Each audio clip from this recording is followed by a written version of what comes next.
I could either put it on pay-per-view or I could have put it on television. If you remember at the time, WWE was starting to put some real pressure on us by this time in 1998.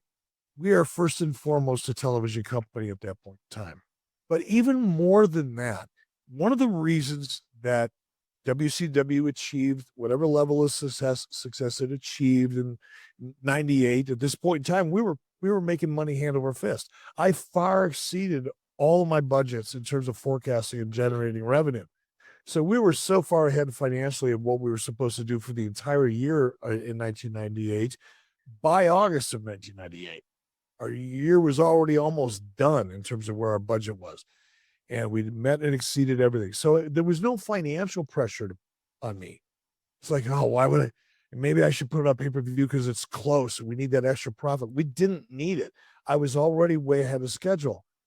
But what we did need is a shot in the arm because the WWE was breathing down our back. They followed our creative. They followed what Kevin and I and Larry and everybody else were doing at the time by creating more reality-based programming. In a way, going back to what Larry referenced earlier on with Bruno Sammartino, when it was so real. Not only did they have cops surrounding Bruno, but they needed cops surrounding Bruno. It was a different world back then, and we kind of recreated that. But I don't think I would do it any differently today, given the same circumstances. And knowing that Turner, first and foremost, was a television company, that was drilled into my brain from the day I walked through the doors. The revenue wasn't really necessary, believe it or not. I know that sounds crazy for people, but there was no pressure on me to put it. He's going to agree to meet Goldberg, but only if Goldberg can make his way through Scott Hall.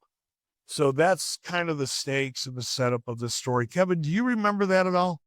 Yeah, I do. And, I want to go back to these people that throw shit against the wall and said to you, you should have had it on pay-per-view. I don't think so, because we had you having the start probably of a little war with the North Tower. They probably weren't even watching our program. Then they come over to the arena right next to the CNN Center, and there's 43,000 people there. And all of a sudden, you become the darling with WCW, and it really helped you, I believe. They looked at you in a different light because I know you don't forget, but you were coming off of Ole, Bill Watts, the Watts incidents. I mean, they were looking at probably at you as, oh, this guy is one of them. You know what I mean? And I mean, the Hank Aaron thing with Watts, the pissing off the balcony, you know. All those good times. All those good times. But let's go back to the show. So, Kevin, do you remember the setup or why the decision was? I mean, I can answer the question just because I know what makes sense, but what was your thinking about using Scott Hall, if you can recall? Yeah. What was your thinking about using Scott Hall as kind of the stakes? I think the way Hogan came to you with that idea, right, about Scott Hall? Yeah. I think his Scott doesn't get enough credit how great a worker he was. And to shine Bill up before Hogan, I think really helped Bill. Larry, what do you think? Well, Scott did a great job as a character.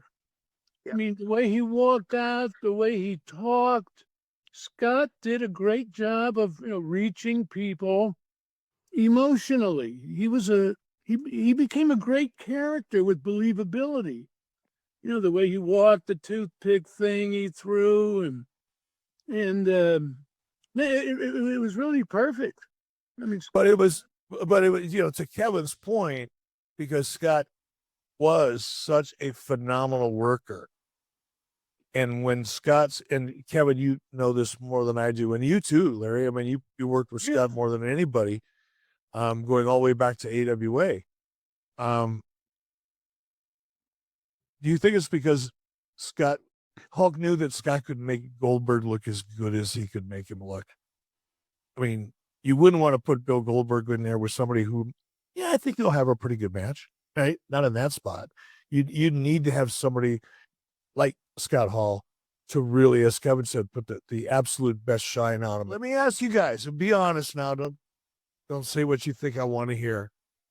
But can you ever remember a more powerful televised wrestling, not pay-per-view or live event, televised wrestling event ever in the history of television? If you can, I want to know what it is because I want to go watch it.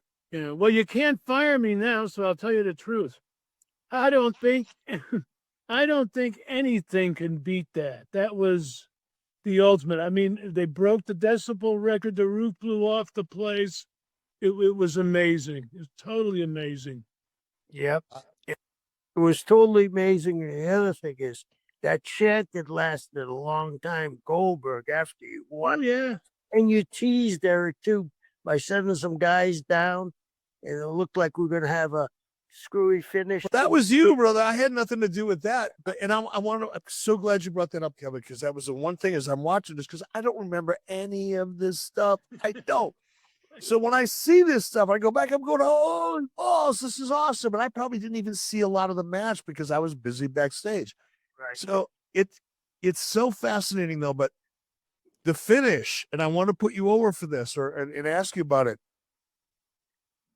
That was a really I'm watching it and thinking, well, wait, why would Kevin or what if I was involved, whatever, why would we have Karl Malone and DDP coming down the entrance in the middle of almost a heat spot in a match?